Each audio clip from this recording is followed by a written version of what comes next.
पश्चिम महाराष्ट्र आणि कोकणमध्ये देवस्थानिक नाम जमिनीचा एक कायदा करून यामधले वाद संपवण्याची गरज आहे. 4.5 लाख हेक्टरच्या वर जमिनी आहे ज्या देवस्थानिक नाम जमिनी आहे. देवस्थानाचे हक्क काय आहेत, कुळाचे हक्क काय आहेत आणि वहिवाटाचे हक्क काय आहेत याबद्दलचा एक कायदा करण्याचा विचार सरकारचा आहे. आणि हा कायदा 2-3 दिवसामध्ये महसूल खात्याच्या वेबसाईटवर पब्लिक डोमेनमध्ये टाकण्यात येणार आहे, जेणेकरून यामध्ये ज्यांना ज्यांना काही सुचवायचं असेल, ज्यांना ज्यांना काही आपलं मत मांडायचं असेल त्यांना आपलं मत मांडता येईल.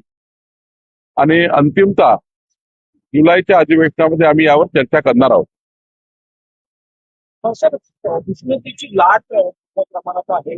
नागपूर आणि अमरावती भागात यात राज्य सरकार काय उपाययोजना करतात? दुपारच्या वेळेस नक्की उष्माघाताचा धोका आहे, धोक्याची पातळी ओळखली. माननीय मुख्यमंत्र्यांनी सर्वच पालकमंत्र्यांनी ज्या सूचना दिल्या त्यामध्ये मी सुद्धा नागपूर आणि अमरावतीची बैठक घेतली. आणि या दोनही बैठकीमध्ये जलसाठे हे जास्तीत जास्त या ठिकाणी मजबूत करणे, जलसाठ्याचं पाणी साठवून ठेवणे, जास्त खर्च होणार नाही पाण्याचा याची काळजी घेणे, थोडी पाण्याची कपात करणे, असे विविध उपाययोजना या ठिकाणी करावं लागणार आहे. थेंब न थेंब पाणी त्या ठिकाणी वाहून जाण्यापेक्षा ते पाणी थांबवणे आणि जिरवणे याकडे लक्ष आहे.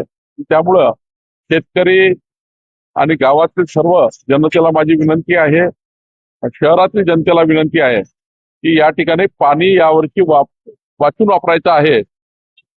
खूप या ठिकाणी काटकसर करावी लागणार आहे.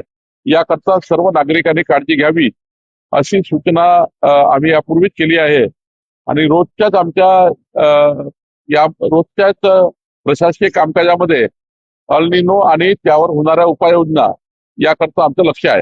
प्रशासन तयार आहे. अल्निनोमुळे पेरणी लांबणार आहे, दुष्काळ स्थिती उद्भवणार आहे आणि उष्णतेमुळे पाणी टंचाईचा प्रश्न आहे. त्यामुळे प्रशासन तयार आहे. प्रशासन तयार आहे. महाराष्ट्राची बैठक माननीय मुख्यमंत्र्यांनी घेतली. मी अमरावती आणि नागपूरची बैठक घेतली आहे. नागपूर जिल्हाधिकारी, अमरावती जिल्हाधिकारी ऍक्शन मोडमध्ये आहे. महाराष्ट्राचे मुख्यमंत्री देवेंद्र फडणवीसजी यांचं पूर्ण लक्ष या महाराष्ट्राच्या या दुष्काळ परिस्थितीवर आहे. विधान परिषदेसाठी बैठक झाली, लिस्ट पाठवण्यात आली. किती जणांची लिस्ट पाठवण्यात आली आणि काय क्रायटेरिया प्रयत्न तुम्ही केलेले, लॉबी केलेली आहे बऱ्याच. ही माहिती आमचे अध्यक्ष रवींद्र चव्हाण देतील. बुलढाणा जिल्ह्यामध्ये पाणी टंचाईचा अत्यंत भीषण समस्या आहे. तुम्ही मीटिंग देखील घेतलेली होती.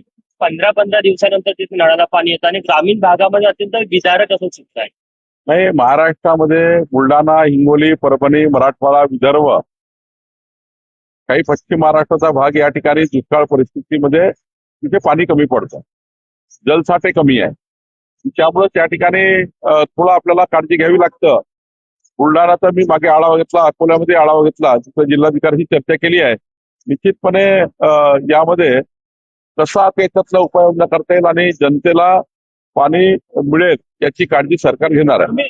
आढावा बैठक घेतली की नेमके काय नियोजन केलं, काय सूचना दिल्या? नाही, जलसाठ्याला अजून त्या ठिकाणी त्याचं खोलीकरण करणे, साठवण बंधारे असतील, कोल्हापुरी बंधारे असतील, त्या ठिकाणी या सर्व बंधाऱ्यांना पाणी अडवणे, रेन वॉटर हार्वेस्टिंग करणे, अशा अनेक उपाययोजना 17-18 उपाययोजना आपण केलेल्या आहेत. जे जिल्हाधिकारी नागपूरने पत्र काढलेलं आहे तसाच उपाययोजना बुलढाणा कलेक्टर आणि अकोला कलेक्टर आणि राज्यातले कलेक्टर करणार आहे. शेवटी मुख्यमंत्र्यांनी संपूर्ण उपाययोजना करता बैठक घेऊन संपूर्ण जिल्हाधिकारी आणि विभागीय आयुक्तांना सर्वांना एक नियमावली आणि एसओपी तयार करून दिली आहे.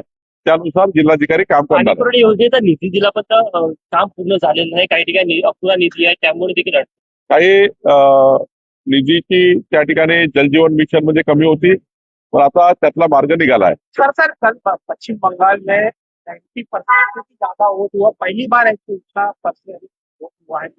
ये जो परसेंटेज है पश्चिम बंगाल में हुआ, ये परसेंट सीधा बता रहा है कि जनता ने बहुत ज्यादा वोट कर दिए, बहुत उत्स्फूर्त वोटिंग हुआ है, बहुत लोग बाहर निकले. इसका मतलब ममता बनर्जी की सरकार घर जाने वाली. सर उत्तर मराठीमध्ये बंपर वोटिंग पश्चिम बंगालमध्ये झालेलं आहे. परिवर्तन वाटते का यावेळेस, कारण की बदलासाठी बंपर वोटिंग होत असते. यस, ममता बॅनर्जींना त्या विरोधात प्रचंड मतदान झालं आहे आणि ममता बॅनर्जी घरी जाणार आहे हे पक्का झालं आहे. सर सर ये बताइए, इस वक्त जो वोटिंग ज्यादा हुआ तो हिंदू को एकजुट होकर बाहर निकला, ऐसा लगता है? देखिए, सभी लोग निर्णय जब करते हैं, सरकार जब इस प्रकार से मुगलशाही काम करती है, ममता बनर्जी की सरकार मुगलशाही रूप से काम कर रही थी, उसके खिलाफ ये जनाक्रोश है. सर 90%